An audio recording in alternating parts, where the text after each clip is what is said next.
여러분 반갑습니다. 구약의 참된 기독교 공동체 모델인 수르바벨 성전에 대해서 잠깐 말씀을 나누려고 합니다.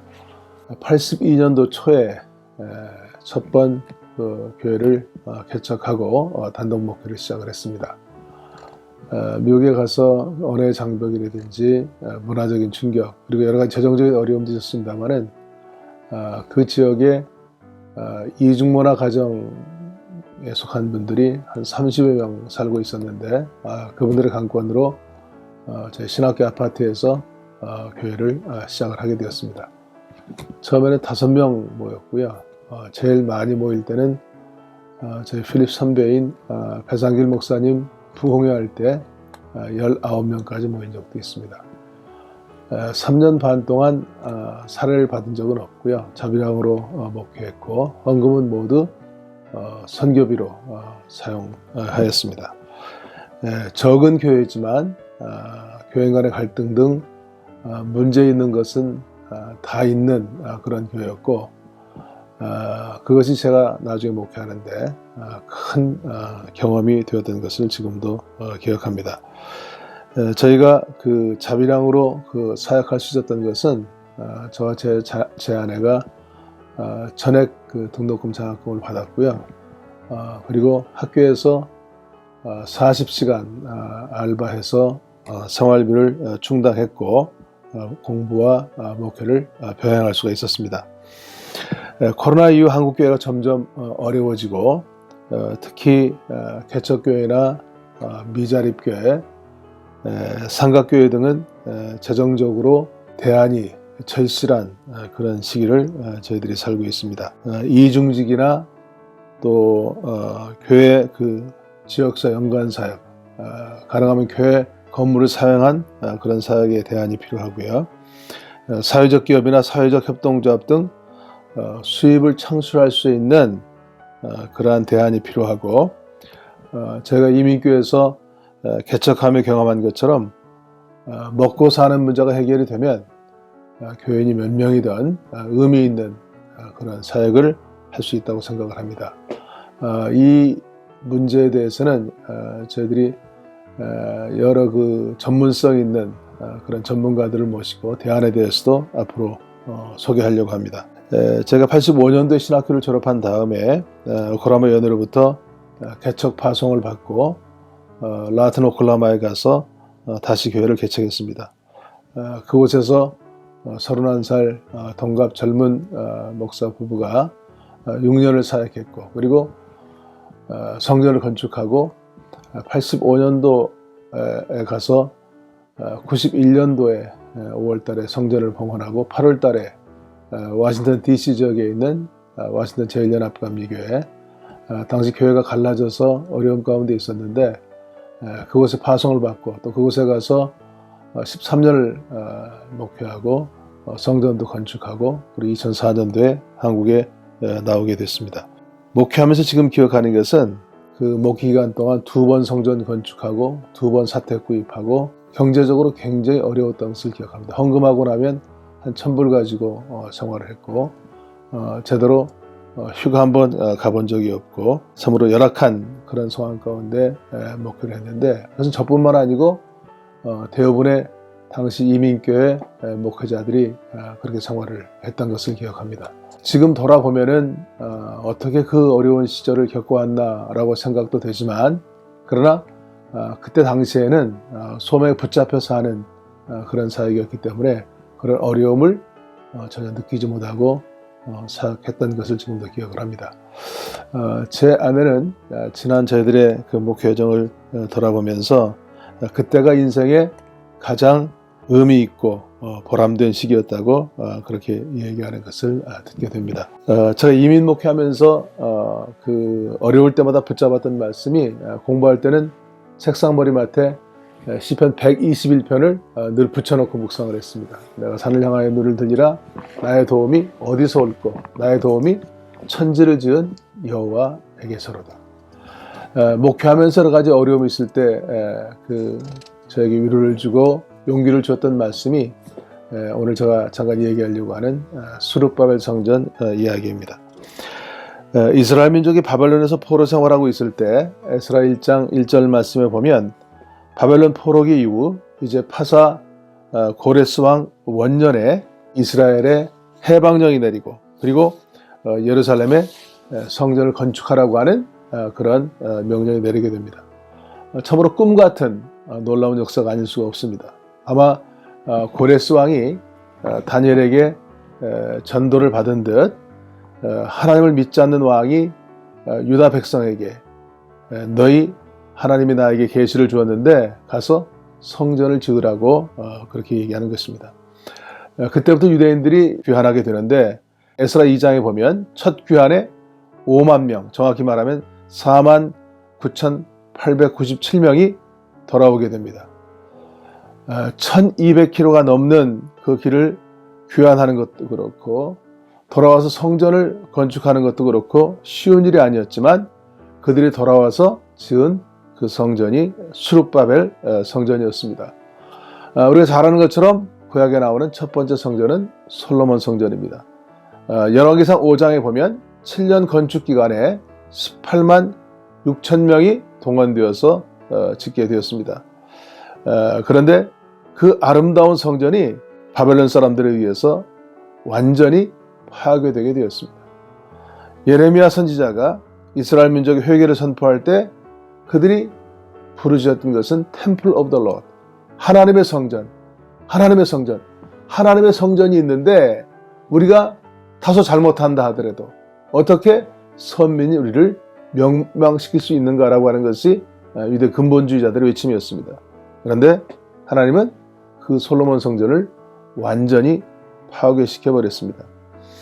이스라엘이 포로로 끌려간 후 70년이 지나서 다시 귀환하게 됩니다. 에스라 2장에 보면 5만 명이 귀환해서 이제 성전의 기초를 마치게 되는데 에스라 3장 10절로부터 12절 말씀 거기에 보면 모든 사람들이 기뻐하는데 제사장, 레위 사람, 족장들 중 첫 번 성전을 보았던 사람들은 대성통곡하였다고 얘기하고 있습니다. 그것은 새 성전의 기초가 옛 성전, 솔로몬 성전의 그 기초와 비교할 때 너무나 초라한 성전이었기 때문에 그렇습니다. 솔로몬 성전은 다윗 때부터 모든 재료를 준비한 엄청난 성전이었습니다. 반면에 새 성전, 스룹바벨 성전은 귀환한 그 포로민들이 성전 수축을 준비했고 파사에 머물고 있는 그 유대인들도 십시일반으로 헌물을 들여서 지은 그런 성전이었습니다. 에스라 1장 5절 6절 말씀에 보면 마음의 감동을 받은 자들이 즐거이 예물을 드렸다라고 얘기하고 있습니다. 귀환에서 직접 건축에 참여한 자들도 있었고 파사에 머물러 살지만 예물을 드린 자도 있었다고 하는 그런 얘기입니다. 저는 이것이 선교의 본질이라고도 생각을 합니다. 선교는 가는 사람도 있어야 되고 뒤에서 후원하는 사람도 있어야 된다고 하는 것을 이 말씀을 통해서도 깨달을 수가 있습니다.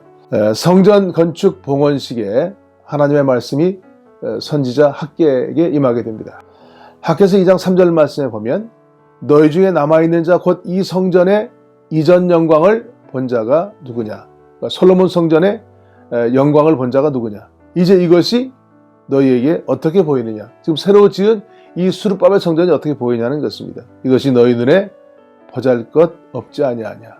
그러니까 이 수룹바벨 성전이 보잘것 없는 초라한 성전이었다고 하는 것입니다. 학개서 2장 4절 말씀에 보면 그러나 나 여호와가 이르노라 수룹바벨아 스스로 굳세게 할지어다 내가 너희와 함께하노라 만군의 여호와의 말이니라. 그러면서 7절 말씀에는 은도 내 것이고 금도 내 것이니라 만군의 여호와의 말이니라. 이 말은 뭐냐면 전능하신 하나님에게는 은금이 중요한 게 아니라는 것이에요. 사람들에게는 은금이 중요하죠. 교회도 교회 건물이나 교회인 숫자나 재정이나 이러한 그 물리적인 것들이 굉장히 중요하지만 그것이 나에게 중요한 것이 아니라는 것이에요. 그러면서 9절 말씀에 보니까 이전의 나중 영광이 이 성전의 나중 영광, 수룹바벨 성전의 영광이 이 초라한 성전의 영광이 이전 솔로몬 성전의 영광보다 크리라. 나 여호와의 말이니라. 그러나 그 5만 명이 지은 이 성전은 진심으로 하나님을 사랑한 사람들이 지은 성전이고 자신의 은금으로 헌신해서 성전을 지은 사람들이라고 하는 것입니다. 이스라엘의 성전이 셋이 있는데 솔로몬 성전, 스룹바벨 성전, 그리고 예수님 당시에 헤롯 성전입니다. 헤롯 성전은 기록에 보면 솔로몬 성전보다도 더 아름다웠다고 그렇게 이야기하기도 합니다. 물론 구약에 에스겔 성전이 있습니다만 이것은 직접 지은 것이 아니고 그 에스겔이 환상 가운데 본 그런 성전입니다. 누가복음 21장 5절 6절 말씀에 보면 예수님이 예루살렘 성전에 입성할 때 제자중에 어떤 사람이 그 헤롯 성전의 아름다운 모습을 보고 얘기합니다. 그때 예수님께서 말씀하시기를 너희 보는 것들이 날이 이르면 돌 하나도 돌 위에 남지 않고 다 무너뜨리우리라. 예수님은 건물 보고 흥분했다고 하는 그런 말이 성전에 나오지 않는 것을 보게 됩니다. 우리 요한복음에 보면 이 성전을 헐라 내가 사흘 만에 다시 짓겠다고 그렇게 말씀하시는 것을 볼 수가 있습니다. 헤롯이 지은 그 헤롯 성전은 로마의 권력자들에게 아부에서 분봉하게 된 이 헤롯이 유대 사람들의 환심을 사기 위해서 지어준 그런 성전이었습니다. 이 사람은 형편없는 사람이었어요. 에서의 자손이고 장모와 아내도 죽이고 아들도 죽이고 근친상간도 서슴없이 하는 그런 사람이었습니다.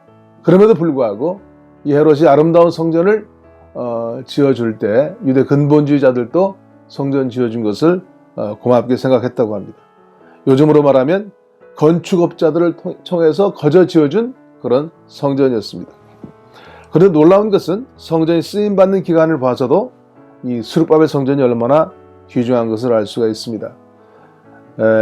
솔로몬 성전은 BC 569년에 완공해서 BC 586년에 바벨론 침공으로 완전히 무너졌습니다. 약 400년도 채 쓰임받지 못했습니다. 이유는 이스라엘의 계속되는 폐역 때문이었습니다.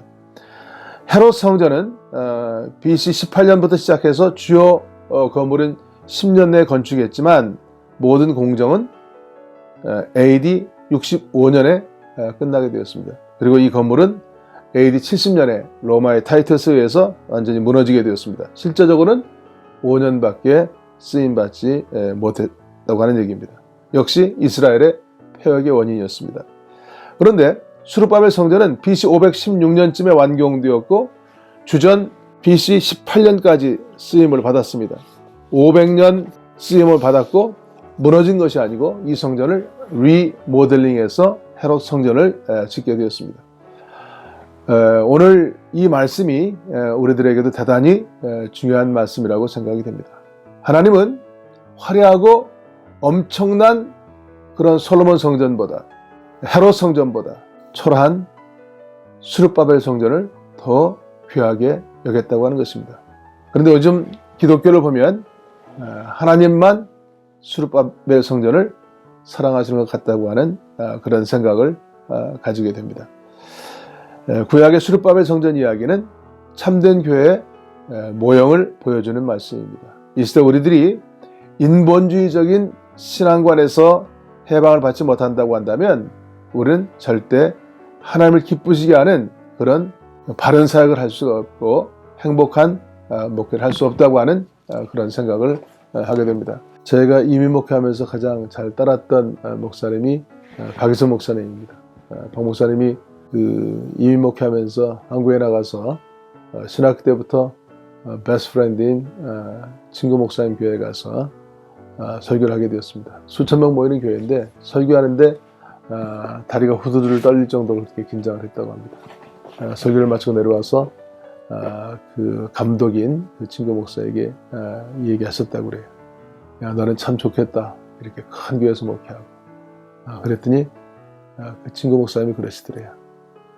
야, 나는 그래도 서울 가서 목회 한번 못 해봤다. 그렇게 얘기했다는 거예요. 그러면서 박 목사님 말씀이 우리가 목회하면서 다른 사람과 비교하는 동안에는 참 행복한 목회를 할 수 없다고 하는 것입니다. 우리의 목회의 포커스가 초점이 예수 그리스도가 되어야지 눈앞에 보이는 현실이 될 때 우리는 바른 목회를 할 수 없다고 하는 말씀을 지금도 기억하게 됩니다. 사무엘이 사울 왕 이후에 이스라엘의 왕을 세우기 위해서 이새의 집을 방문합니다.